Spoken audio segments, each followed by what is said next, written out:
You can feel when a case is wrong before you can explain why. Not because of what happened, but because of what didn't. No forced entry, no noise, no struggle.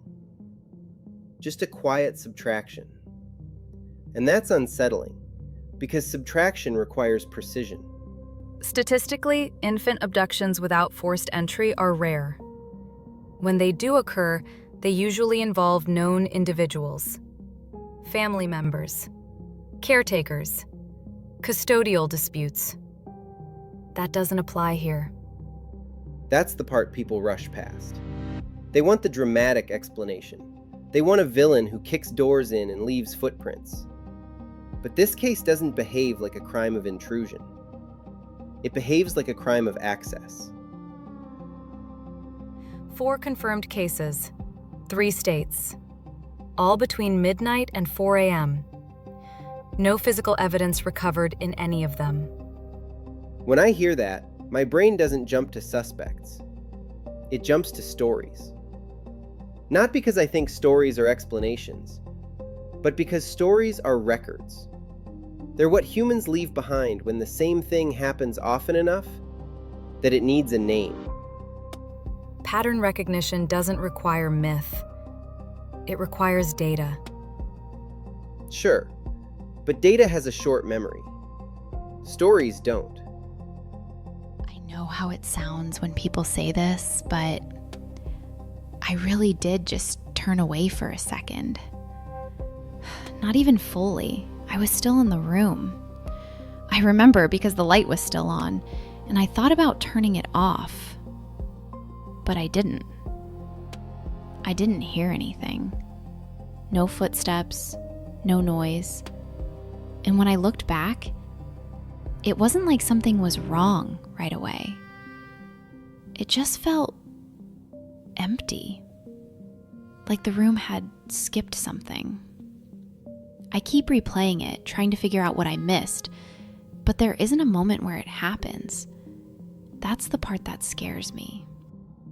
Everyone says that, and usually investigators hear it as an excuse. I don't. I hear it as a constant. Because a second isn't about time. It's about trust. You're suggesting the absence of struggle indicates cooperation, or at least familiarity. I'm suggesting whatever did this didn't need to hurry.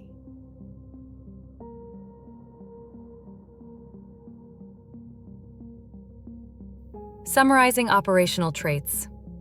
Night access, no forced entry, no audible disturbance, complete removal, no recovery.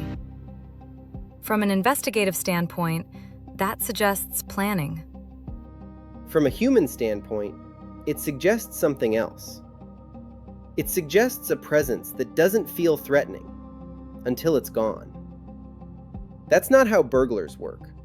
It's not how opportunists work. That's how familiar things work. You're anthropomorphizing the pattern.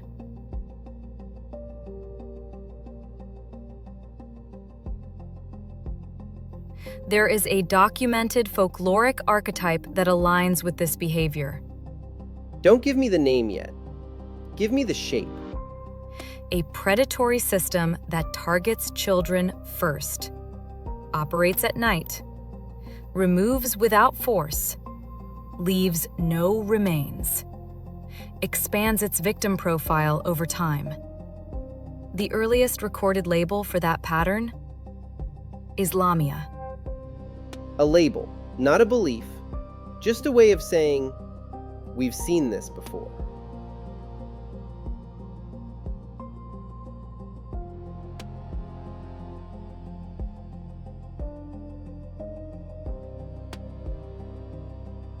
What's always stayed with me about the Lamia stories isn't the horror. It's the origin. She loses her children, and instead of dying, the pattern begins. That detail never disappears, because it explains the targeting better than any motive profile ever could. Replacement behavior. Or obsession. or grief that learned how to move.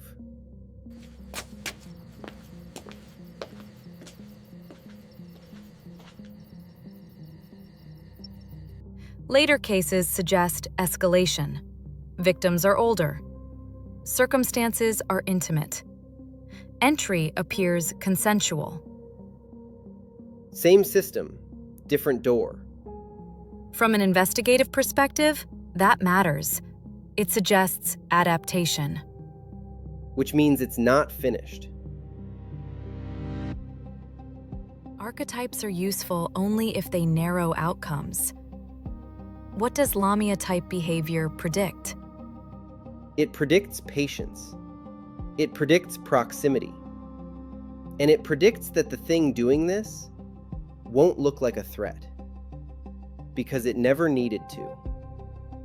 If this were a monster story, we'd be looking for claws. But this isn't a monster story. It's a trust story. And trust doesn't leave evidence. Which is why some cases don't stay cold. They stay unnamed.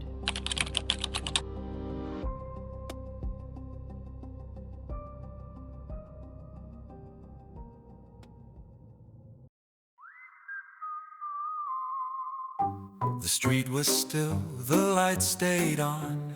Nothing moved, but time went on. The clit felt wrong in a quiet way, like something left but didn't say. One clean cut, then one debate. Is it too soon, or is it late? I said, hold it. The archive paused. Like it already knew my thoughts. I said structure. It said pattern. I said lead. It said after. I said trust them. It said history. Then it waited patiently. I argued with the archive. It didn't push or shout. It said, this has happened before. I said, not like this, not now. It felt the moment quietly. No flags, no doubt. Some stories don't like being edited out.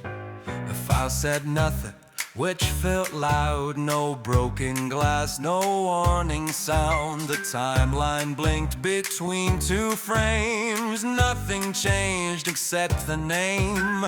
We cut the open, then cut it back. The archive didn't react to that. Some doors don't slam, they hesitate.